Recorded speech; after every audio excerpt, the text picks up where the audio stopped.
नमस्कार दोस्तों, नरेंद्र मोदी 2023 में पिछले दरवाजे से मुख्य निर्वाचन आयुक्त और निर्वाचन आयुक्तों को नियुक्त करने, उनको नौकरी देने का जो बिल लेकर आई थी, वो बिल रद्द किया जा सकता है। जी हां, बिल्कुल सही सुन रहे हैं आप। ये केस सुप्रीम कोर्ट के भीतर पहुंच चुका है और सुप्रीम कोर्ट में ये कहा गया है कि your honour chief election commissioner Rajiv Kumar इसी 18 फरवरी को, यानी दिल्ली का इलेक्शन 5 तारीख को है, 5 फरवरी को रिजल्ट, 8 फरवरी को, और उसके बाद 18 फरवरी को राजीव कुमार रिटायर हो रहे हैं। और राजीव कुमार की रिटायरमेंट से पहले सुप्रीम कोर्ट के भीतर केस पहुंच गया है और केस इस बात को लेकर पहुंच गया है कि नरेंद्र मोदी सरकार चीफ इलेक्शन कमिश्नर और जो निर्वाचन आयुक्त और मुख्य निर्वाचन आयुक्त हैं, इनको नियुक्त करने का जो बिल लेकर आई थी, जो कानून लेकर आई थी संसद में, जिसको पास करा लिया गया था आनन फानन में, वो कानून गैर संवैधानिक है और इसको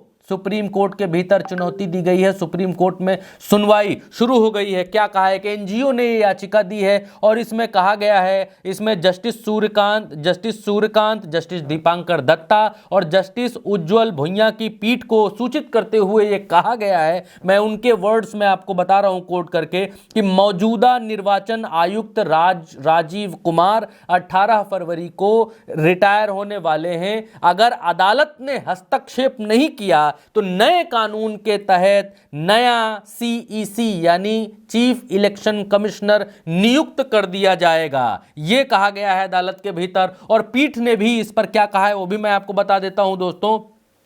पीठ ने इस पर कहा है कि यह अनुच्छेद 141 के तहत अदालत की राय बनाम कानून बनाने की विधायी शक्ति होगा। ये कहा है, पीठ ने कहा है कि यह अनुच्छेद 141 के तहत अदालत की राय बनाम कानून बनाने की विधायी शक्ति के बीच का मामला होगा। प्रशांत भूषण ने कहा कि सरकार निर्वाचन आयुक्तों की नियुक्ति को नियंत्रित नहीं कर सकती है, यानी सरकार चीफ इलेक्शन कमिश्नर या फिर चुनाव आयोग में किसको नौकरी देनी है, यह सरकार डिसाइड नहीं कर सकती है। यह लोकतंत्र को नियंत्रित करने जैसा होगा, यह लोकतंत्र के लिए खतरा होगा। उन्होंने कहा कि हमारा विचार है कि सरकार मुख्य न्यायाधीश को उस चयन समिति से नहीं हटा सकती। यही मामला सुप्रीम कोर्ट के भीतर गया। क्या था मामला, वो आपको समझना चाहिए। मामला ये था कि 2 मार्च 2023 वो तारीख थी जब सुप्रीम कोर्ट ने ये कहा था कि मुख्य निर्वाचन आयुक्त और निर्वाचन आयुक्तों की नियुक्ति जो है वो प्रधानमंत्री, एक विपक्ष के नेता और उस नियुक्ति करने वालों में एक चीफ जस्टिस, यानी ये 3 लोग होंगे, चीफ जस्टिस, विपक्ष के नेता और प्रधानमंत्री। ये 3 लोग होंगे जो ये 3 लोग मिलकर ये डिसाइड करेंगे कि मुख्य निर्वाचन आयुक्त यानी चुनाव आयोग जो चुनाव कराता है उसका मुखिया कौन होगा। जिसकी तरफ बहुमत होगा, 3 में से 2 लोग जिसको कह देंगे उसको मुख्य निर्वाचन आयुक्त चुन लिया जाएगा और उनके साथ के जो निर्वाचन आयुक्त हैं 2 और, उनको भी चुन लिया जाएगा। तो दोस्तों उसके बाद ये हुआ और आदेश भी सुप्रीम कोर्ट ने दिया कि इसमें प्रधानमंत्री, विपक्ष नेता और सुप्रीम कोर्ट के चीफ जस्टिस शामिल होंगे। इसमें कहा गया था 2 मार्च 2023 को। यह फैसला सुप्रीम कोर्ट की 5 सदस्यीय बेंच ने सुनाया था दोस्तों। इस बेंच में सीजेआई संजीव खन्ना भी शामिल थे जो उस वक्त सुप्रीम कोर्ट के जस्टिस थे। उन्होंने तब ये बात कही थी कि 3 लोग होंगे, फिर से सुनिए, 3 लोग, विपक्ष का नेता, प्रधानमंत्री और चीफ जस्टिस। ये कहा था 21 दिसंबर यानी 2 मार्च को सुप्रीम कोर्ट ने फैसला सुनाया कि मुख्य निर्वाचन आयुक्त को चुनने वाली पैनल में 3 लोग होंगे, विपक्ष का नेता, प्रधानमंत्री और सीजेआई। उसके बाद 2 मार्च के बाद 21 दिसंबर, मार्च, अप्रैल, मई, जून, जुलाई, अगस्त, सितंबर, अक्टूबर, नवंबर, दिसंबर, यानी 10 महीने, 9 से 10 महीने के बीच में ही केंद्र सरकार एक कानून लेकर आ जाती है, मोदी सरकार एक कानून लेकर आ जाती है, नया विधेयक पारित करा लेती है, जिसमें चीफ जस्टिस को मुख्य निर्वाचन आयुक्त को चुनने वाली जो एक संस्था बनाई गई थी, जो कमेटी बनाई गई थी, जिसमें 3 लोग थे, सीजेआई, प्रधानमंत्री और विपक्ष का नेता। उसमें से मोदी सरकार ने कानून बनाया, उसमें से सीजेआई को वहां से आउट कर दिया। वहां पर कहा कि कौन कौन रहेगा, नया कानून बनाया, उसमें कहा कि उसमें रहेंगे हम यानी नरेंद्र मोदी, उसमें रहेंगे हमारा एक कैबिनेट मंत्री 2 और उसमें 1 रहेंगे विपक्ष के नेता।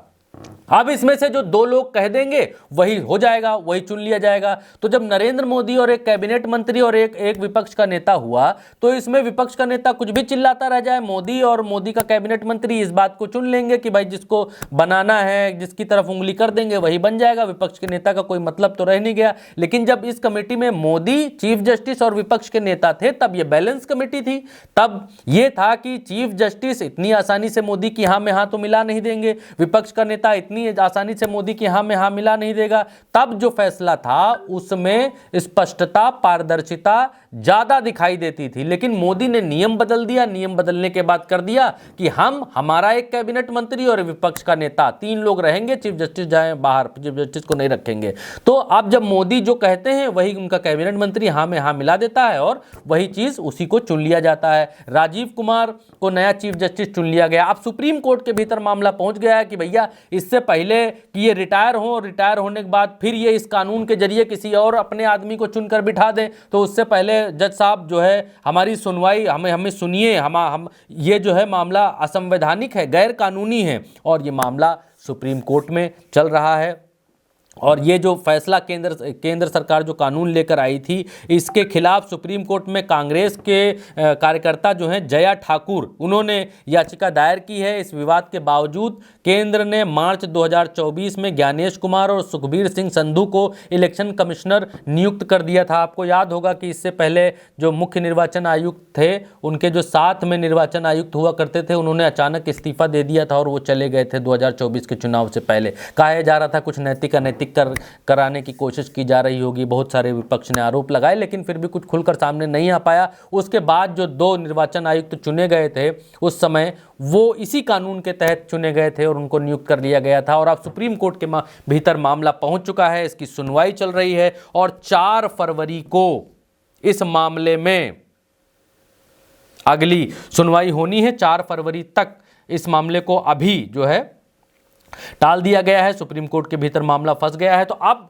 पहुंच गया है। तो अब मसला यह है कि क्या नरेंद्र मोदी का ये कानून सुप्रीम कोर्ट रद्द कर सकता है। सुप्रीम कोर्ट ने इस बात को कहा है कि ये क्या है, ये कहा है कि अनुच्छेद 141 के तहत अदालत की राय बनाम कानून बनाने की विधायी शक्ति का ये मामला है। भाई अदालत ने कुछ कहा, अदालत ने कुछ बताया और उसके बाद संसद के भीतर जाकर उस चीज़ को पलट दिया, उस चीज़ को एक और कानून बना दिया। तो इस पर सुप्रीम कोर्ट क्या निर्णय लेगा वो हम देखने वाली बात होगी। फिलहाल इस वीडियो में इतना ही। मामला सुप्रीम कोर्ट के भीतर चल रहा है, क्या आगे होता है, क्या आता है, हम आपको बताएंगे। इस वीडियो में इतना ही, मुझे इजाज़त दीजिए। उल्टा चश्मा यूसी पर आप ये वीडियो देख रहे हैं। मेरा नाम भरत है। चैनल को सब्सक्राइब जरूर करिए। नमस्ते।